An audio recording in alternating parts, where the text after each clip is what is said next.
Good afternoon. I would like to dedicate today to a very special person in my life.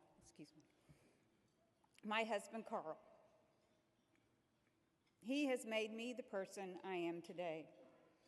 He is my best friend, my biggest supporter, the benefactor, sometimes knowingly and sometimes not, of my AVID classroom, and my AVID teacher for 34 years. I love you and thank you.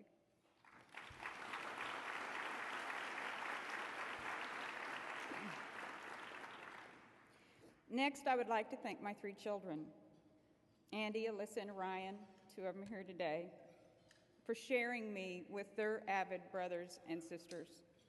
I am very proud to say that all 3 of my children chose education as their profession.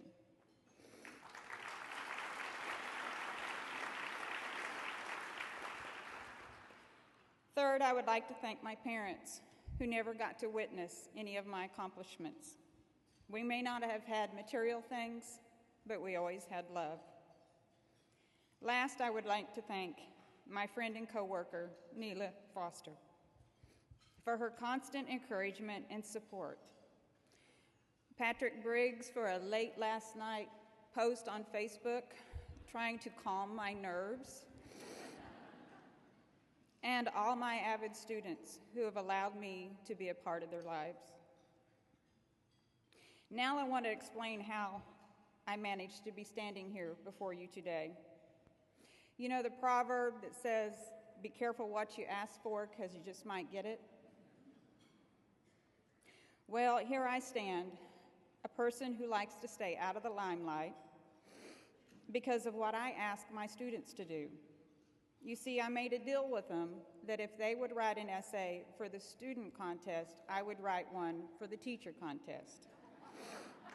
You know, the whole modeling we teachers are supposed to do. Well, I had unexpected neck surgery and had forgotten to write the essay. I realized this as I lay in the hospital, drug-induced, and not wanting to let my students down. I wrote the essay on my cell phone and sent it off, thinking that I had fulfilled my part of the bargain, and that was that. You can imagine the surprise when I received the call that said I had won. Thank you. And let me tell you right now, I could use some of those drugs. Okay, now for the deal-fulfilling essay that I wrote. And you're going to have to excuse me, I do get emotional. Imagine a place. Imagine a place where the clothes you wear, the people who surround you, the way you speak, the color of your skin, your ability to grasp a new concept do not define you. A place where you feel secure, worthy, and special just because you are you. That sounds like home to most people, but to me it sounds like an AVID classroom and the place I wish existed in my life as I was passing through my educational career. AVID is me. AVID's desire to support and encourage young minds who tend to always get overlooked because they're just getting by is me. I would have been a perfect AVID child. I am a child of poverty. I am the youngest of 7 children and the daughter of a hardworking construction man. I lived on the wrong side of the tracks my entire life. Food, clothing, and transportation came from the church. My family moved once a year, and I was always the new kid in the class who wore boys' hand-me-downs. Life as I knew it was living without running water, central air, or heat. My brother would pump water from a well, and my mom would heat it on the stove and pour it into a big galvanized tub for my sister and I to take baths. I didn't know what indoor plumbing was until I was 8 years old. I was always the white trash kid who seemed to always lag behind in every subject.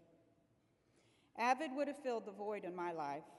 I still remember my dad asking a month before graduating high school when I was going to move out. I was only 17 and wouldn't be 18 until the following October. I moved a week after graduating, went to a technical school and earned a degree in graphic arts. I then dug around and found a scholarship for people like me and went to Emporia State in Emporia, Kansas to earn a degree in marketing. Well, marrying my lovely husband, 12 years later, I went back and finally finished. I got a degree in business and then furthered my education with my teaching degree.